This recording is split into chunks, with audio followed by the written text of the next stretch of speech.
बाबा साहब डॉक्टर भीमराव अंबेडकर की जयंती देश ही नहीं पूरे 140 देशों में मनाई जाती है, पूरी दुनिया में मनाई जाती है। अमेरिका के पूर्व राष्ट्रपति बराक ओबामा जो अश्वेत थे, जब वो बने थे तो उन्होंने कहा था कि बाबा साहब अंबेडकर अगर हमारे देश में पैदा होते तो हम सिंबल ऑफ नॉलेज कहते। और बाबा साहब को जो भी पढ़ा लिखा व्यक्ति होगा, बाबा साहब के पास 36 डिग्रियां, 9 भाषाएं, बाबा साहब के पास खुद 35,000 किताबों का संग्रह था। बाबा साहब अंबेडकर दुनिया में सबसे बड़े विद्वान थे, इनसे बड़ा विद्वान दुनिया में कोई नहीं हुआ। तो जो भी पढ़ा लिखा समाज है बाबा साहब का सम्मान करता है। ज्यों-ज्यों समाज पढ़ लिख करके आगे बनेगा, बाबा साहब की उतनी प्रसंगता, लोकप्रियता बढ़ती जाएगी, क्योंकि पढ़ा लिखा व्यक्ति ही पढ़े लिखे को पहचान पाएगा। बाबा साहब ने का मूल मंत्र है, शिक्षित बनो, संगठित रहो, संघर्ष करो। तो बाबा साहब ने शिक्षा की बात की है। बाबा साहब अंबेडकर ने कहा है कि मुझे मूर्तियों में नहीं, किताबों में पढ़ो। मुझे मेरे ऊपर माला चढ़ाने से अच्छा है कि मेरे विचारों पे चलो, मुझे पढ़ो।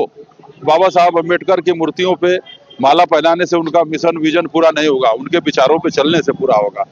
जब कोई भी देश का प्रधानमंत्री, राष्ट्रपति, मुख्यमंत्री जब बाबा साहब को जयंती मनाता है, सम्मान देता है, तो और भी उनकी ख्याति बढ़ जाती है। माननीय प्रधानमंत्री जी आज 14 अप्रैल को देहरादून में, दिल्ली से लेकर देहरादून रोड का अनावरण कर रहे हैं। आज माननीय मुख्यमंत्री जी ने ऐतिहासिक फैसला किया 403 विधानसभाओं में, और जा करके बाबा साहब की जयंती मनाने का काम हो रहा है। 1-1 करोड़ हर विधानसभा में। तमाम जगहों से खबरें आई, कहीं पोस्टर फाड़ दिया गया, कहीं बाबा साहब की मूर्ति को क्षतिग्रस्त किया गया। इस तरह की जो खबरें आती हैं वो इस तरह का काम करने वालों का ये असामाजिक तत्व हैं, और जिसका जितना विरोध होगा दुनिया में वो आगे बढ़ेगा। बाबा साहब की मूर्तियों पे कालिख पोत जाती है, मूर्तियां तोड़ दी जाती हैं। तो जो बाबा साहब जिंदा अंबेडकर से ज्यादा आज जो है कि बाबा साहब दुनिया में नहीं रहे, आज बाबा साहब नहीं है, उसके बावजूद भी बाबा साहब को मानने वाले लोग करोड़ों लोग हैं।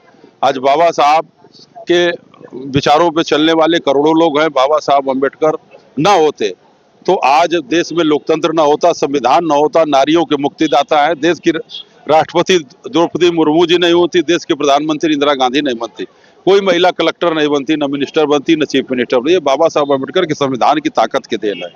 या बाबा साहब ने हिंदू कोड बिल लागू किया, बाबा साहब ने पिछड़ा वर्ग को आरक्षण दिलाया, बाबा साहब ने अनुसूचित जाति को राजनीति में और नौकरी में आरक्षण देने का काम किया। तो बाबा साहब का समाज हमेशा ऋणी रहा है और ऋणी रहेगा।